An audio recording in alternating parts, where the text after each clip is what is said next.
Iniciamos agora o painel do IBP, Gás Natural, Biocombustíveis e SAF, os caminhos da liderança global brasileira em transição energética e energias renováveis. Neste painel, iremos apresentar a transição energética justa no Brasil, com foco na descarbonização da indústria Hard to Abate, através do gás natural e o potencial de produção para o mercado interno e externo de biocombustíveis e SAF, com foco na redução de emissão dos segmentos de transporte aéreo e marítimo, por meio de nossa logística portuária direcionada para os principais mercados consumidores. Estão no palco aqui conosco o CEO da Norsk Hydro Brasil, Anderson Baranov, o gerente de planejamento estratégico da Petrobras, Eric Cabral, a coordenadora do Conselho de Transição Energética da ABDIB, Maria João Rolim, e o CEO do IBP, Roberto Ardengue, que fará a moderação desse painel. Passo a palavra agora ao Roberto. Bom, muito obrigado, bom dia. É um prazer a gente poder dividir com vocês aqui esse painel hoje, que nós vamos falar tanto da questão da transição energética, quanto a questão da descarbonização, levando em consideração que nós temos aqui representados dois setores importantíssimos para a economia brasileira e mundial, né? O setor de geração de energia a partir do óleo e gás, que é a Petrobras, e também com a sua vertente também sustentabilidade, e o setor da mineração. O Anderson, o presidente da Norsk Hydro, uma das maiores mineradoras do Brasil, uma empresa que tem uma planta importantíssima de produção de alumínio em Belém, no Pará, não em Belém do Pará, mas no Pará, que vai ser, inclusive, a sede da COP30, né, o estado que vai sediar esse grande evento, né? Então, e nós achamos interessante poder ter essa presença junto com a Maria João, que pode falar um pouquinho também sobre a questão da política industrial, né? Como é que isso se instala dentro de uma perspectiva de regulação, o que nós precisamos em termos de política industrial, olhando uma visão de longo prazo, para que a gente tenha esses dois setores que estão representados hoje aqui e que continuarão importantes, né? No mínimo a médio prazo, mas eu vou dizer até a longo prazo. Ninguém imagina que a gente vai fazer uma transição energética ou uma transição na área de mineração tão ambiciosa que a gente vai poder dispor desse setor, né? Esse setor vai continuar importante, esses setores vão continuar muito importantes, né? Numa economia, inclusive numa economia da característica da economia brasileira, né? Mas quais são as estratégias que a gente está? Nós estamos falando de descarbonização, nós estamos falando de tecnologia, nós estamos falando de redução na produção, estamos falando de tudo um pouco, né? Então, esse é um pouco vai ser a tônica da nossa conversa durante essa hora aqui, com 55 minutos que nós temos. Então, eu vou começar com o Eric para falar um pouco sobre a Petrobras e a área de óleo e gás. Depois o Anderson fala sobre a área de mineração e como é que a empresa dele está vendo esse processo. E a gente finaliza essa primeira rodada com a Maria João falando um pouquinho sobre essa questão de política industrial e regulação e como é que a gente pode avançar nesse debate. E depois a gente pode fazer mais uma discussão ainda mais detalhada sobre algum ponto que aparecer aqui nas apresentações. Então, Eric, é contigo. Perfeito. Ardengue, obrigado. Boa tarde a todos aqui. Baku, né? Ainda não dá nem para dizer bom dia ainda para o Rio de Janeiro e Brasil, que acho que ainda está bastante cedo. Obrigado aí pelo convite, um prazer estar fazendo parte aqui dessa nossa conversa. Tá? Obrigado aí também aos nossos companheiros de mesa aqui pela oportunidade, né, da gente poder fazer esse debate. E é legal porque a gente sai um pouco desse setor óleo e gás, onde a gente acaba discutindo bastante, ter a oportunidade de conversar sobre mineração, política industrial, então acaba aprendendo muito, é uma grande oportunidade de estar trocando, conhecendo e aprendendo. E obrigado pela própria CNI também, aí, mais uma vez, pela parceria para a gente estar disponibilizando esse espaço para a gente poder discutir. Do ponto de vista da companhia, é muito importante, acho que o Ardengue já tocou alguns pontos aqui, a gente teve a oportunidade de participar de alguns outros painéis, né? É dizer que a gente entende que a gente usa muitas vezes o termo, né, o phase out do fossil fuel, a gente entende, na verdade, é um processo de phase down, e não só a gente, como na prática qualquer análise que você pega de uma casa dessas de de avaliação, de forecasting em relação ao futuro, tanto a agência internacional como qualquer outra respeitada casa de avaliação, o que a gente identifica mesmo nos cenários mais acelerados de transição energética é uma continuidade da demanda por óleo.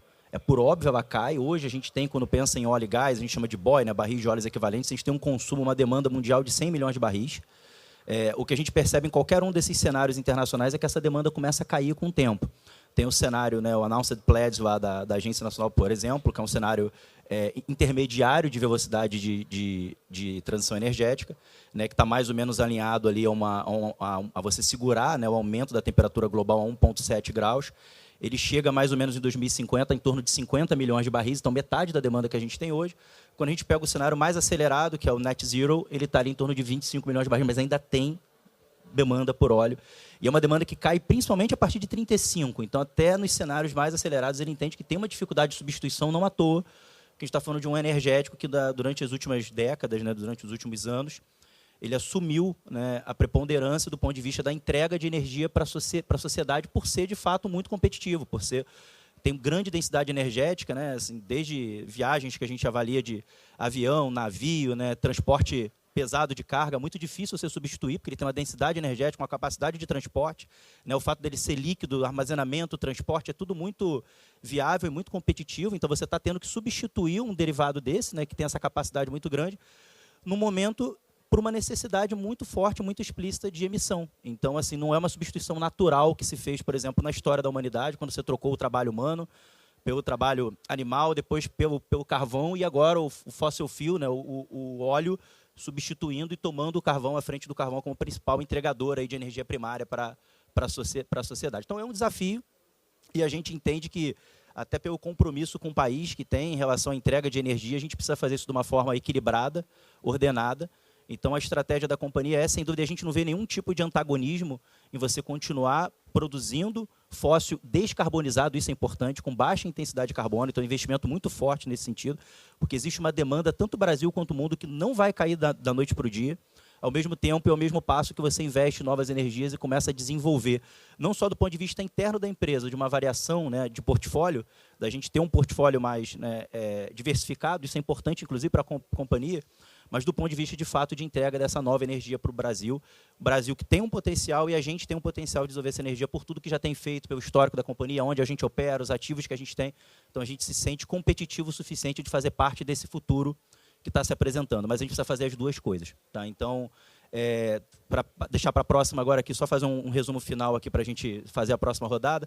A gente tem anunciado, né, nosso plano estratégico 24, 28, inclusive a gente vai anunciar um novo plano agora, 25, 29, eu não posso, obviamente, dar detalhes, até porque a gente está em período de silêncio e tudo, mas a gente tem informações aí do plano passado, onde a gente está investindo uma quantidade significativa do nosso CAPEX total da companhia em baixo carbono, variando de 11% a 15% do CAPEX total, comparação no plano passado, antes desse era 6%, e a gente não tinha CAPEX comprometido para novos projetos de energias renováveis e novos projetos. A gente tinha basicamente um CAPEX que era focado em descarbonização, que é super importante, que eu vou continuar na próxima fala.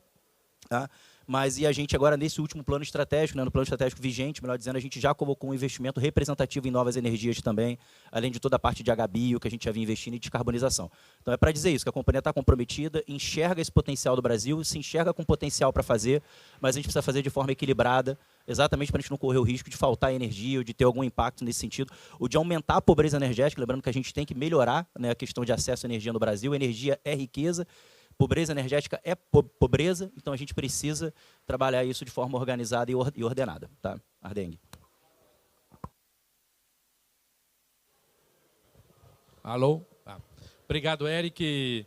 Antes de passar para o Anderson, para falar um pouco de mineração, eu queria agradecer e registrar a presença aqui do senador José Alcolumbre, representando o estado do Amapá, que tem muito a ver com essa discussão que nós estamos tendo aqui, mineração, óleo e gás, energia, e muito honrado com a sua presença, senador. Obrigado.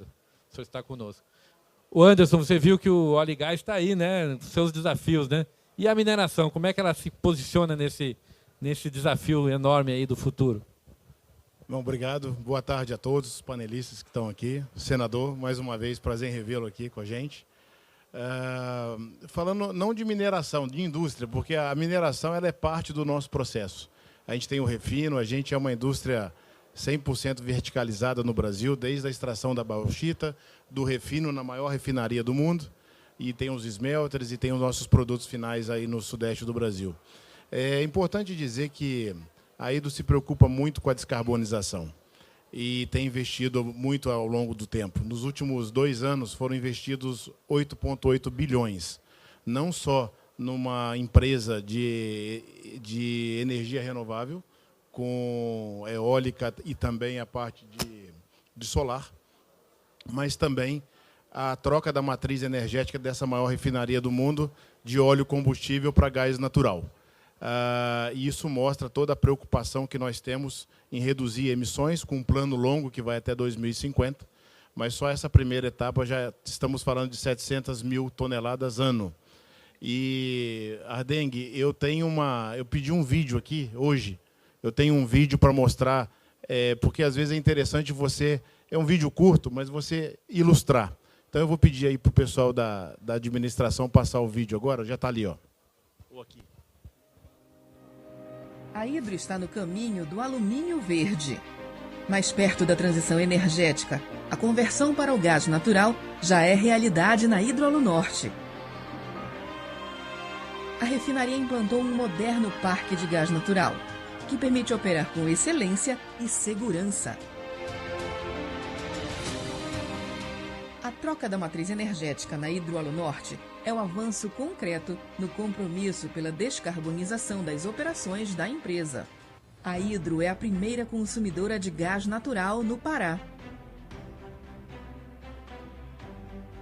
Portanto, isto ganha a economia do Estado e cada cidadã e cidadão, ao tempo da diversificação desta matriz energética, faz com que o Pará possa crescer, possa se desenvolver e trazendo benefícios para a sociedade. E abre um horizonte de oportunidades para toda a região amazônica.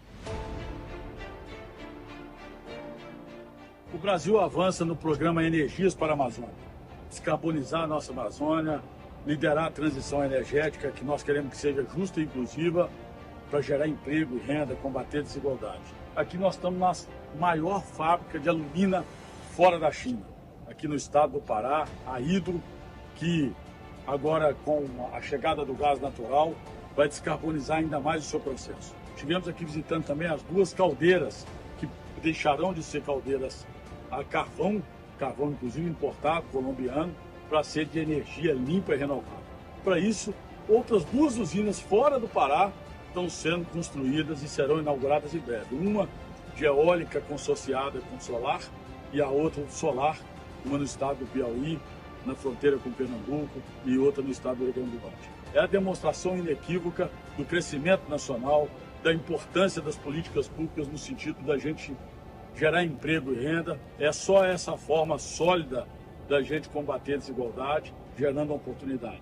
Então eu queria aqui parabenizar os empreendedores. O Brasil é solo fértil para investimentos, tanto nacionais quanto internacionais. Com o gás natural, a Hidroalunorte reduzirá 30% das emissões nas operações, substituindo totalmente o óleo pesado. E é assim que vamos virando o jogo, com uma operação mais sustentável, avançando no caminho do alumínio verde.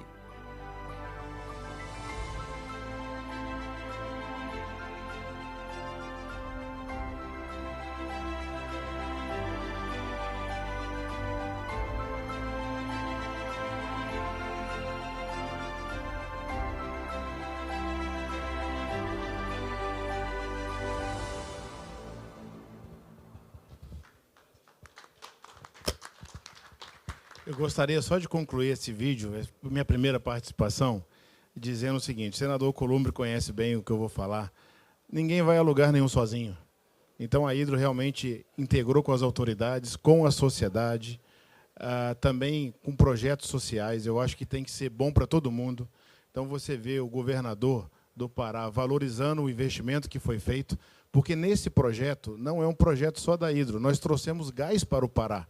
Então, a Gás do Pará está explorando para trazer outras empresas, trazer o gás como combustível para carros. Então, eu acho que isso é uma abertura de porta muito importante que a Hidro pôde participar e pôde fazer. E também você vê o ministro totalmente integrado. Ele falou melhor do que eu sobre o que nós estamos fazendo. Então, eu acho que essa comunicação, esse alinhamento é muito importante, porque a gente tem que destacar as coisas positivas. O negativo estoura em 2 segundos. O positivo é difícil de construir. Então, essa jornada que nós temos hoje, não só a mineração, mas toda a nossa cadeia, a gente põe a cara para bater mesmo, a gente tem desafios, a gente tem críticas, mas eu acho que se você não fizer, você fica para trás. Então, a descarbonização é muito importante, porque é um produto que respeita a natureza, que respeita o meio ambiente e que respeita a Amazônia, onde estamos instalados. Obrigado. Bem, parabéns, excelente. Maria João, você viu, né? O Eric não pode falar muito, porque ele está em período de silêncio, mas ele deu ali uma ideia de o que virá no plano estratégico da Petrobras, e certamente nós estamos falando de mais descarbonização, mais sustentabilidade. O Anderson mostrou o vídeo que dispensa, né, maiores comentários, mostrando como o setor da mineração, como o setor da indústria, né, como ele disse, não é apenas você minerar o minério lá, tirar do subsolo, mas é também o processo todo, né, como isso tem resultado num processo de redução do uso de combustíveis mais pesados, de redução das emissões, né?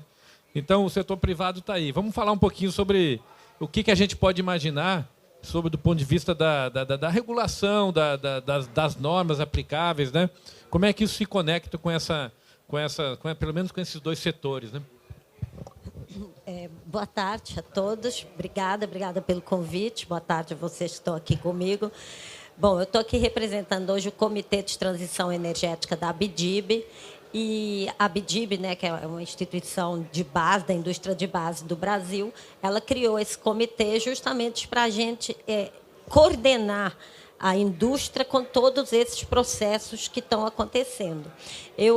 Trazendo aqui um pouquinho, eu sou advogada, né? Então, trazendo um pouco essa questão da regulação, que eu acho que é bem importante, e da política pública, porque o papel da política pública nesse sentido é realmente de dar as condições para que os projetos aconteçam da forma que estão acontecendo, que cria um ambiente favorável e de certeza, e certeza regulatória e jurídica para que esses entes privados possam fazer e entregar esse benefício para toda a sociedade.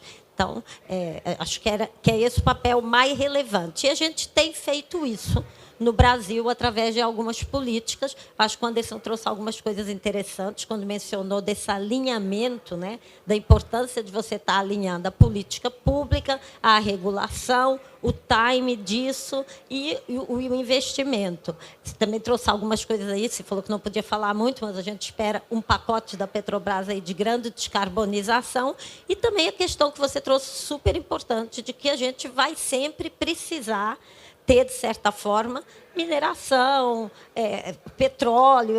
Não é uma mudança natural, então ela vai demorar um pouco mais. E a gente vai ter que lidar com isso, combatendo o clima ao mesmo tempo. O Brasil, recentemente, lançou uma série de políticas públicas. A gente fez aí o biocombustível do futuro, que está sendo agora regulado. Provamos essa semana o mercado de carbono, né, parte do mercado de carbono. E eu, particularmente, trabalhei muito na parte do hidrogênio de baixo carbono, que ele traz aí para todas essas indústrias uma possibilidade de descarbonizar, produzindo hidrogênio de baixo carbono, seja ele verde, renovável ou azul, né, para potencializar o que a gente ainda precisa fazer, continuar dando segurança energética e, ao mesmo tempo, ter um produto que possibilita essa descarbonização. E mais do que esse período de descarbonização, eu acho que teve também a política nova aí de transição energética, que ela coordena. O papel dela é coordenar todos esses processos, porque se a gente está falando de economizar recursos, o papel da regulação e da política pública é potencializar o melhor desses recursos, né? O que você pode fazer melhor com dinheiro público. O hidrogênio trouxe um pacote de incentivos fiscais, mas é um dinheiro público, então a gente tem que dar esse dinheiro de uma forma que seja para aqueles que vão trazer o maior retorno. E esse retorno não é apenas no que você entrega, é como vocês disseram, tudo na cadeia de valor, você mencionou. Não estou falando só da minha indústria, estou falando que a gente trouxe 10 para o Estado. Então, isso você vai adensando, trazendo a cadeia de valor para o lugar, o que traz milhões de benefícios agregados, como, por exemplo, você parar de ter um fluxo só para o sul do Brasil, você engajar outras regiões, você fixar pessoas no lugar. Isso tudo é eficiência energética, é transição energética, que, vista em conjunto, é isso que vai descarbonizar o Brasil e fazer o Brasil usar melhor, mais do que descarbonizar o potencial dele, porque o Brasil é um provedor de serviços ambientais para o mundo. Então, a gente precisa potencializar isso, e a política pública se espera que faça isso, e tem feito, na minha opinião. Exatamente. Muito importante. A ABDIB é uma entidade de muitos anos, né? Com vários, né? É uma das mais antigas, né? Mais antigas. Eu me lembro que quando o IBP foi criado, em 67, uma das entidades que estavam apoiando aquela criação já era a ABDIB. A ABDIB então, é de 60. Então, é uma entidade que tem uma história de serviços prestados ao setor e ao Brasil, né? Muito importante, a gente está muito contente de poder ter você aqui participando desse debate. Tá ótimo. O Anderson, eu vou voltar para você, que eu fiquei muito curioso, porque você, não no vídeo, mas o Anderson, que o alumínio é conhecido pelo alto consumo de energia, né? É uma indústria energia intensive, né? Energy intensive, como a gente conhece, né? Então, a tendência dessa indústria é se localizar em lugares onde tem, né, um acesso a uma energia disponível e barata, né? Mas você falou ali do alumínio verde, né? Você falou de como é que vocês estão... Você já mostrou no mapa ali, no filme ali, 30% já de redução. Já é um número impressionante, né? Tendo em vista o que era antes, né? Mas isso, certamente, vocês não vão parar nisso, né? Vocês vão continuar. Fala um pouco desse futuro, que eu agora fiquei curioso de saber o que vocês estão planejando aí para os próximos anos. É importante falar que alumínio verde é greenwash, não pode. A advogada aqui está do meu lado, vai concordar comigo. Então, a gente tem essa política de reduzir emissões. Isso é mais importante. Corrigindo, né? Senão a gente entra numa seara. Não, a gente tem vários projetos, essa é a primeira etapa, a gente vai até 2050. Inclusive, a gente tem vários estudos e projetos já andando. Primeiro, eu gostaria de dizer que para a COP30 no Pará, eu tenho falado isso e ninguém me desafiou ainda. Nós temos, pela indústria, o maior projeto de descarbonização entregue. Não é piloto, não é projeto, porque esse projeto agora com as caldeiras elétricas, em dezembro, ele conclui. Então, a gente vai entrar na COP já com o projeto sendo uma realidade. E, logicamente, a gente tem vários projetos, e um deles que eu vou citar é a biomassa, que é a partir do caroço do açaí. Exatamente. Então, nossos técnicos estão trabalhando nisso, tem muita tecnologia e inovação envolvida. Isso é interessante para a Amazônia, né? Então, só que a gente faz isso juntando toda a sociedade. Então, o entorno nosso está sendo preparado com educação, a Hidro tem feito investimentos junto com o SEBRAE e sistema do CNI, da FIEPA, em educação, investimento em infraestrutura, que é muito importante, junto com o governo, os Terpais, que é bem famoso já, que você tem vários serviços para a sociedade ali, mas também escola técnica. Então, eu acho que como a empresa pode colaborar para um país melhor. Não adianta você só visar lucro e você não trazer um legado para quem está do seu lado. Então, crescer a sociedade. Nós temos hoje 7 municípios que fazem parte da nossa operação. A gente faz a mineração num município chamado Paragominas, e ele passa em mais 6 até chegar em Barcarena, que é onde tem a planta da Alunorte e da Obras, e a gente transporta a bauxita junto com água num mineroduto de 244 quilômetros abaixo da terra, que também tem a pegada de redução de CO2, porque não tem ferrovia, não tem caminhão, é você sempre buscando o meio ambiente alinhado com a sua operação. Porque a gente falando de minerais críticos, o alumínio é um deles. Você não vive mais sem minerais críticos, né? O alumínio está no celular que você usa, está no avião que você voa. tá nos remédios, na embalagem dos remédios e por aí vai. Então você embalagem para alimento, então você não tem como fugir disso. Então, a partir do momento que você precisa mostrar também que você é uma empresa responsável, não só preocupada com o meio ambiente, mas com a sociedade, com as pessoas que estão no entorno. E o Pará é um desafio. Você tem que ir aos poucos contando a sua história e mostrando o que você está fazendo. Você tem lá várias comunidades ribeirinhas, você tem quilombolas, você tem indígenas. Então, você tem um certo investimento nessa parte. O nosso diretor está aqui, o Eduardo, que cuida muito dessa parte de estar conversando com as comunidades. Eu acho que é importante você investir nisso. Bom, obrigado pelo spoiler aí. Vamos acompanhar aí com muito interesse essas novas notícias, né? E não falo mais em alumínio verde. Pronto, acabou. Esse vídeo eu vou mandar para minha vice-presidente de jurídico lá da Noruega para ela ver. Estamos falando direitinho. Isso, tá, foi consertado depois. O Érico, vou agora passar para você, porque a Petrobras ela tem cada vez mais se posicionado, né? Também como uma empresa com essa vertente, né? De um lado da descarbonização e talvez você pudesse, eu queria que você dividisse com a gente aqui alguns resultados que vocês já alcançaram na descarbonização das operações, né, tradicionais de óleo e gás, e de outro nas energias chamadas renováveis, né, que vocês estão olhando também algumas possíveis áreas de negócio, né, porque nós estamos falando aqui de áreas onde você está realizando não uma atividade meramente benéfica para a sociedade, mas também uma atividade que ela tem um resultado econômico, senão ela não se sustenta, né? Ninguém vive de filantropia, né? Especialmente se você está conduzindo um negócio, né? E eu sei que a Petrobras está olhando também algumas linhas de negócio com essa pegada das energias renováveis. Como é que quais são essas duas áreas assim principais, se você pudesse resumir rapidamente para a gente, né? E o que a gente pode antecipar aí para os próximos anos também nessas duas atividades? Perfeito, Ardengue. Obrigado aí até pela pergunta e puxar essa parte da descarbonização das nossas operações, que era exatamente o item que eu tinha deixado para a segunda parte, para fazer esse reforço. Muito legal também ver aqui o vídeo do Anderson, um detalhe ali de tudo que já foi feito ali. A gente tem números também muito grandes, não trouxe aqui um vídeo tão bacana como o pessoal, mas eu vou falar aqui de cabeça alguns números representativos. Tá? A companhia vem numa jornada de descarbonização que não começou agora. Ela, na verdade, vem aí, pelo menos desde o início dos anos 2000, a gente já vem trabalhando muito forte. Primeiro, para você descarbonizar, você tem que entender o que você tem.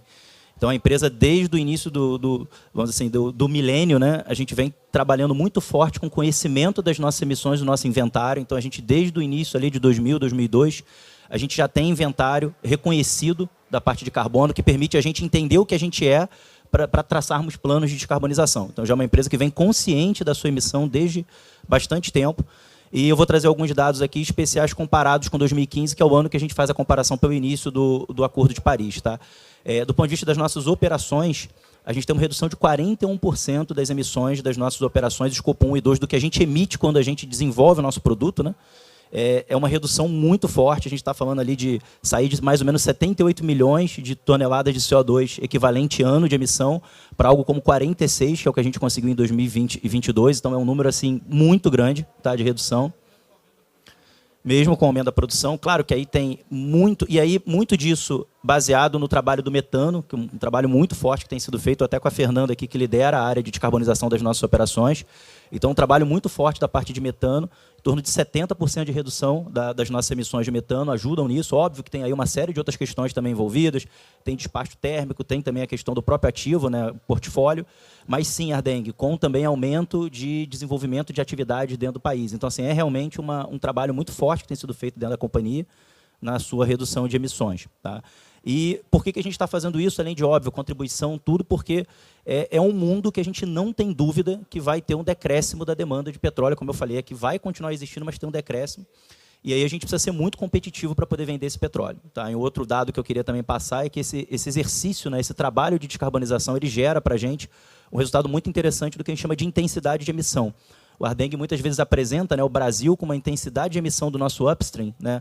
Para cada barril de óleo produzido, a gente emite menos do que a média mundial. Né? A média mundial está em torno ali de 17. Eu não lembro os dados precisos do Brasil. O Ardeng conhece bem os coisas da Petrobras. A gente tem hoje 14,2, tá, contra os 17 do mundo. O que significa dizer na prática que se a gente hoje parasse a produção de petróleo da Petrobras e do Brasil, pela demanda que a gente tem, a gente precisaria comprar. Então, além de ter o impacto do ponto de vista de balanço, a gente ainda estaria emitindo mais, porque a média mundial está 17, a gente está 14,2. Então, é um exemplo do quanto a companhia tem feito na sua jornada de descarbonização, tá?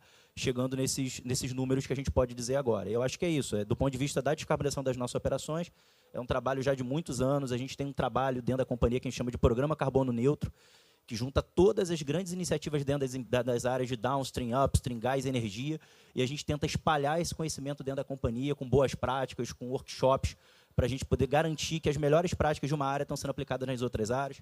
Tem um fundo de descarbonização da companhia com $1 bilhão nos próximos 5 anos, em que a gente tem o objetivo de desenvolver tecnologias e implementar essas tecnologias dos nossos projetos de upstream e downstream.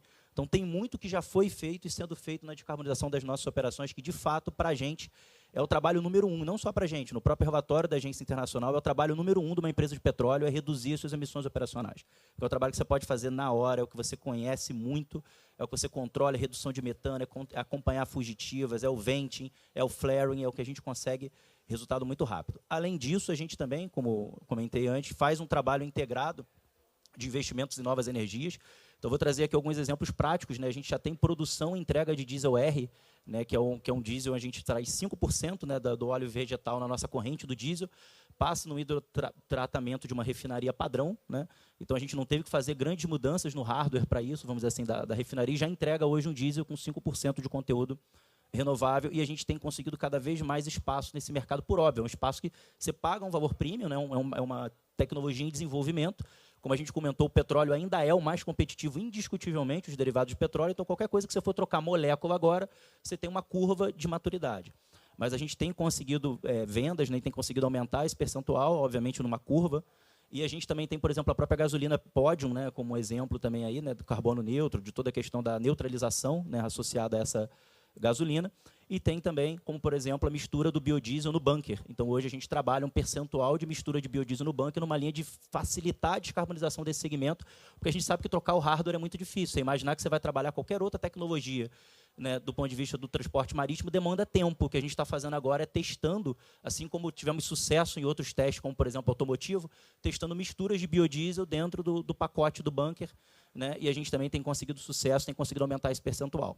Fora isso, como eu comentei, a gente tem investimentos ali representativos no plano passado, que é o que eu posso falar, né, o plano que ainda está em vigor, em torno ali de $7 bilhões para os próximos 5 anos, tanto em elétrons renováveis, né, quanto em moléculas renováveis. Tá? Então, são investimentos super importantes da companhia.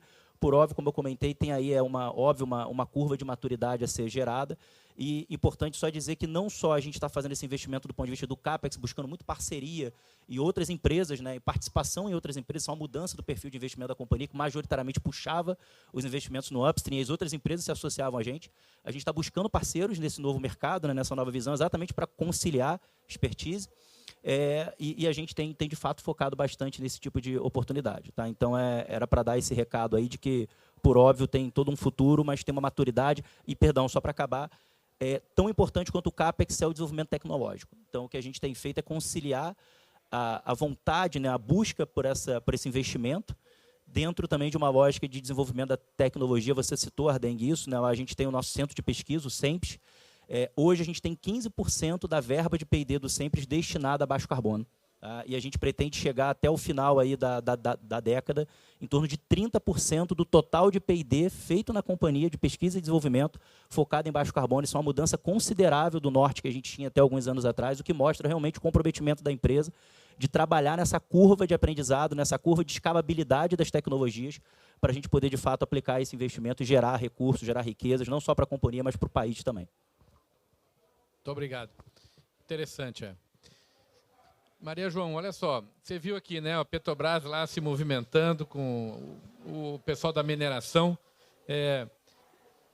O país está pronto, será, para esse salto tecnológico? Está faltando alguma coisa do ponto de vista assim, da estrutura regulatória, da parte estrutural, dos incentivos, o que poderia ser feito, talvez, para criar ainda mais uma situação ainda mais favorável para que esses investimentos evoluam no Brasil e que a gente realmente tenha a maturação dessas ideias assim, no mais curto prazo.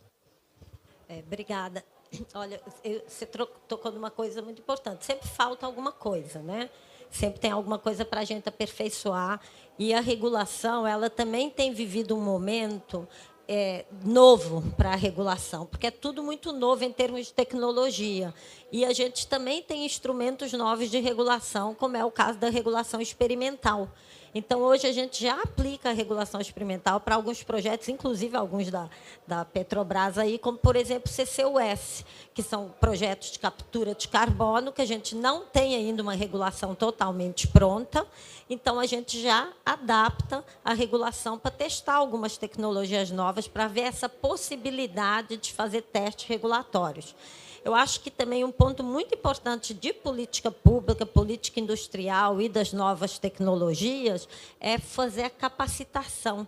Como que a gente vai mover todas as pessoas que hoje trabalham, por exemplo, na indústria de óleo e gás, para trabalhar e serem habilitadas para trabalhar em novas tecnologias, porque é uma preocupação muito grande da indústria ter as oportunidades, mas também ter mão de obra preparada para responder essas oportunidades. Então, o Brasil está pronto para liderar. Se coordenar tudo muito bem, ele está pronto para fazer essa transição.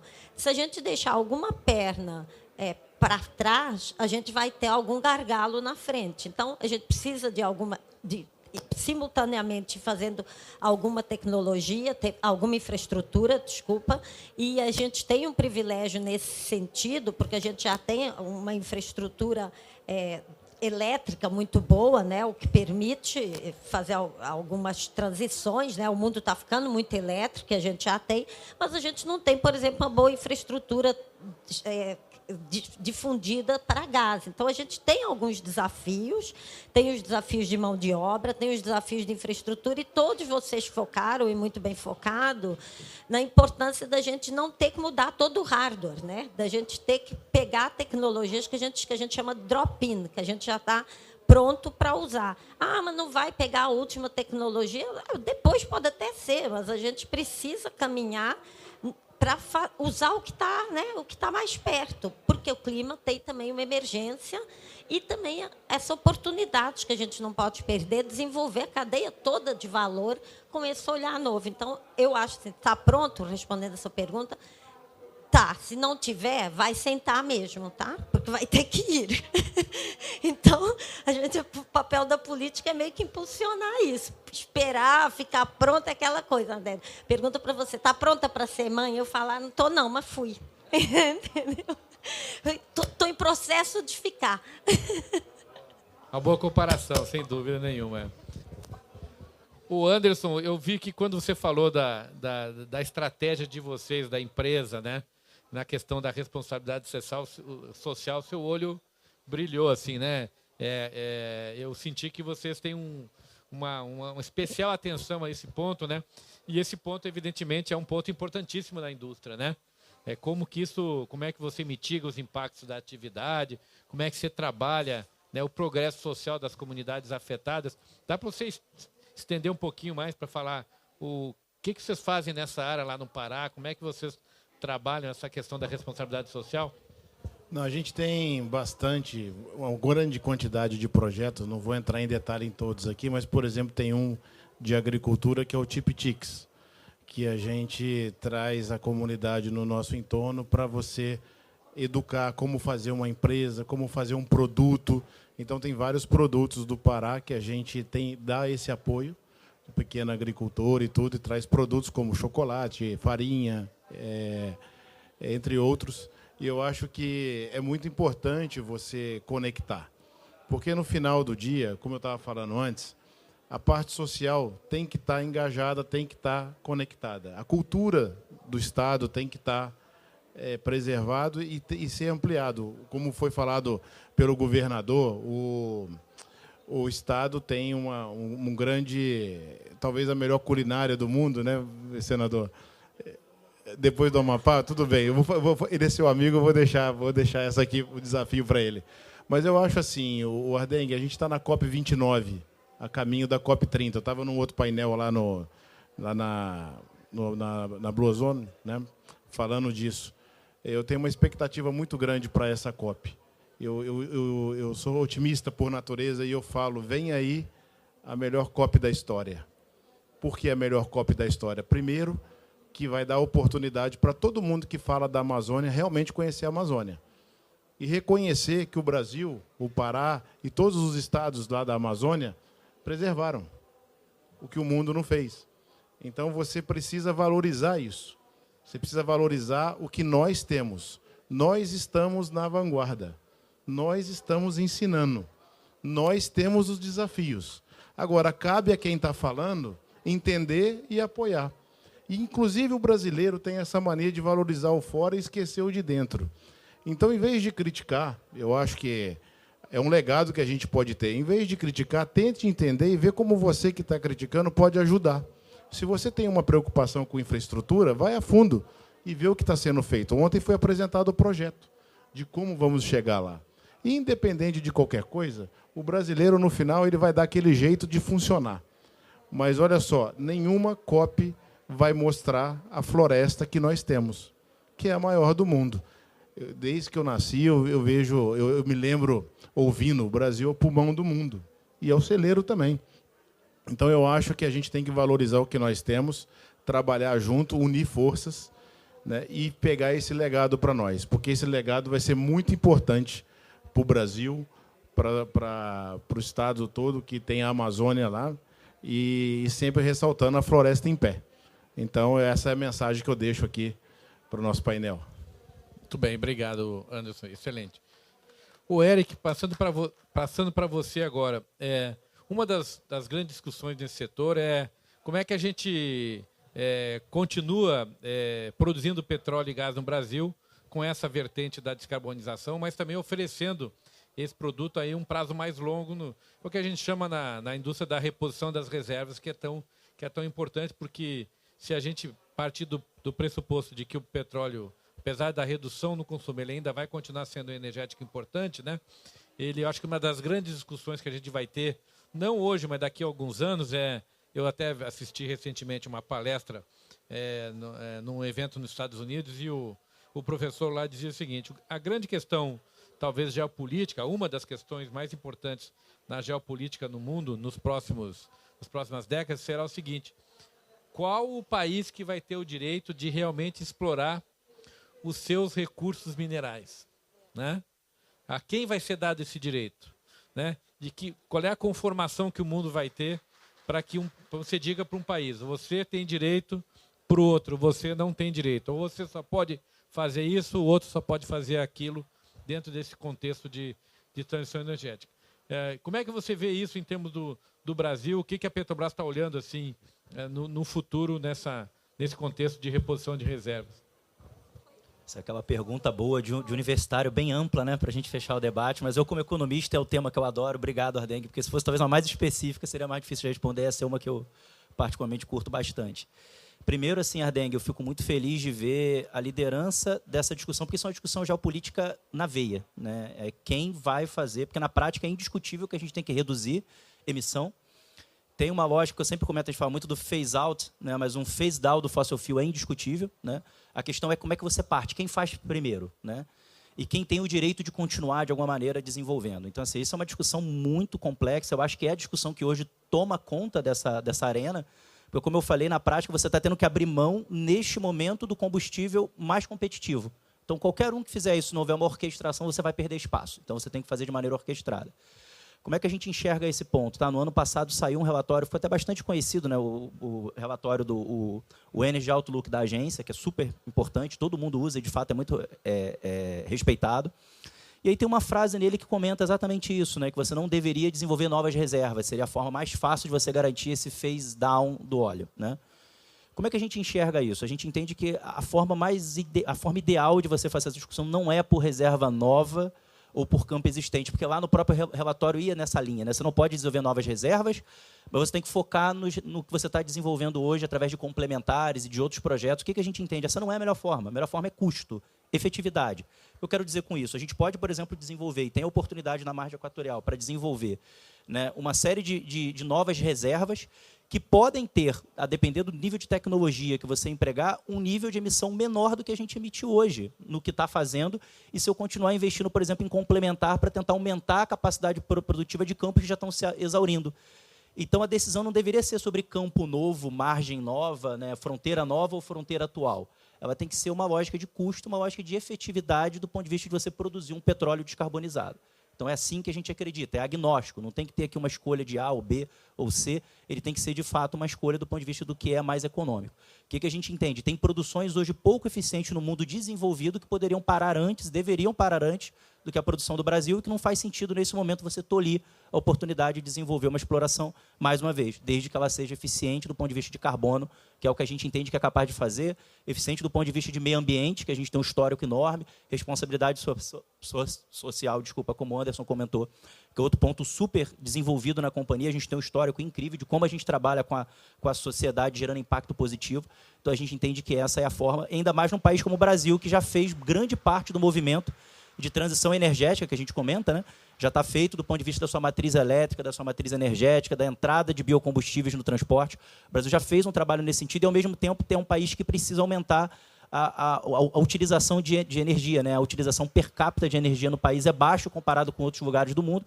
Então, não deveria ser aqui o primeiro lugar onde você vai fazer um movimento desse de redução, porque a gente é competitivo, a gente tem condições de fazer e tem necessidade de fazer para desenvolvimento da sociedade, em especial a sociedade amazônica, que tem aí toda uma oportunidade a ser desenvolvida, e a gente não pode abrir mão disso. Excelente. E eu vou encerrar aqui com a Maria João, porque ela ficou indócil aqui com a minha pergunta para o Érico, como boa advogada, né? E essa é uma questão também jurídica, né? Que vai se colocar no futuro, né? Quem vai ter o direito de explorar seus recursos minerais e em que condições, né? Isso vai poder ser feito. Acho que esse é um grande tema aí. Talvez a gente vai voltar nesse tema em 2030 lá na COP de Belém, né? E 2025, a COP 30, eu falo COP 30 e 2025, exatamente. E aí, Maria João, o que você acha? Como profissional do direito, o que vai acontecer? Eu tenho os dois defeitos, né? Que eu sou economista e advogada, né? Então fica até difícil, né, de escolher. Mas, bom, eu falei que eu fiquei indócil. Primeiro, eu gostei muito da sua resposta, porque é difícil a gente abordar tão diretamente essa questão. Tipo, quem tem o direito de fazer alguma coisa, né, nesse mundo? Mas eu gosto de lembrar de algumas coisas. Primeiro, é uma discussão ética e moral, antes de mais nada e de tudo. A gente é a primeira geração que tem conhecimento efetivo do que a forma que a gente estava usando os nossos recursos não dá mais para usar. Então, a gente é a primeira que tem responsabilidade de fazer. Então, aí já começa a trazer toda uma questão de jurídica de direito. Quem fez antes e não sabia, quem fez antes já sabia, quem faz agora e finge que não sabe. Então, a gente tem essa questão de responsabilidade. Hoje, na média geral, a maioria da população do mundo sabe que a responsabilidade é nossa. Não dá mais para, na frente, dizer eu fiz e não sabia que fazia mal. Agora, a gente vai fazer sabendo que faz mal. Então, isso define um pouco de responsabilidade, mas traz aí os impactos, os direitos de reparação, a questão do passado, a questão da eficiência que você trouxe de como fazer. É a mesma coisa que eu fazer. Não vou mais fazer isso, vou parar de fazer alguma coisa para preservar. Mas aí, chegar lá na frente, você vai deixar um mundo super preservado e sem luz, sem energia, sem modo de desenvolvimento. Então, em termos de direito, cada país, primeiro, tem direito sobre os seus recursos naturais, o direito de decidir o que fazer. Mas ele tem a responsabilidade ética e moral de trazer para o mundo o que é melhor para todos, especialmente numa questão que a gente sabe que não tem fronteiras, que é a mudança climática. Então, se você me perguntava se vai explorar ou não vai explorar alguma coisa nova, uma coisa é certa, a população tem que participar dessa decisão. de uma forma ou de outra. Se a população participar e legitimar, eu sempre digo, quando a gente não pode, foi o tema da minha tese, quando a gente não pode definir o resultado de alguma coisa tão polêmica e que exige um equilíbrio e que é dinâmico, a gente tem que ter muito cuidado com o modo de decidir. A gente tem que correr o risco do que se todo mundo participar de alguma forma organizada na decisão, vai legitimar a decisão para aquele momento, porque pode ser outra no futuro. E é preciso ter flexibilidade para mudar. E a infraestrutura ainda tem esse problema, porque a gente está fazendo coisas para muitos anos. Então, existe, no meu modo de ver, o direito de fazer depende do direito da decisão do povo, no sentido mais genérico, né, através de governo, através de voto, através de representatividade, depende do que temos disponível, depende dessa questão moral, acima de tudo, que a gente tem essa responsabilidade, né, de uma forma ou de outra, e depende da eficiência, sim, porque hoje gastar recursos é a forma mais agressiva de ser irresponsável, né? Então, acho que o direito passa por esse julgamento mais moral mesmo, eu diria. É um bom encerramento do nosso debate, trazendo esse fechamento que é muito importante. Como a gente diz, né, quando a gente analisa os processos da COP, né, as responsabilidades são comuns, né, são compartilhadas, mas são diferentes, né? Nós não chegamos por aqui, nem todos os países contribuíram igual para essa situação que a gente está vivendo hoje, e nem todas as pessoas, exatamente. Então, cada um tem a sua participação, cada país individualmente, né? E eu acho que quando a gente está falando aqui nessa COP29, inclusive sobre a questão do financiamento, né? Eu acho que isso está em cima da mesa, né? Quais são as responsabilidades de cada um aqui nesse tabuleiro enorme que é o mundo e como é que a gente vai endereçar esse tema. Então, eu queria encerrar, primeiro agradecer muito aos palestrantes pela participação, acho que a gente teve uma boa discussão, agradecer o pessoal que está nos acompanhando aqui, inclusive online, agradecer a paciência de todos vocês e dizer que a gente vai dar continuidade à programação aqui no pavilhão da indústria da CNI, na COP 2029, aqui na Zona Verde de Baku. Muito obrigado.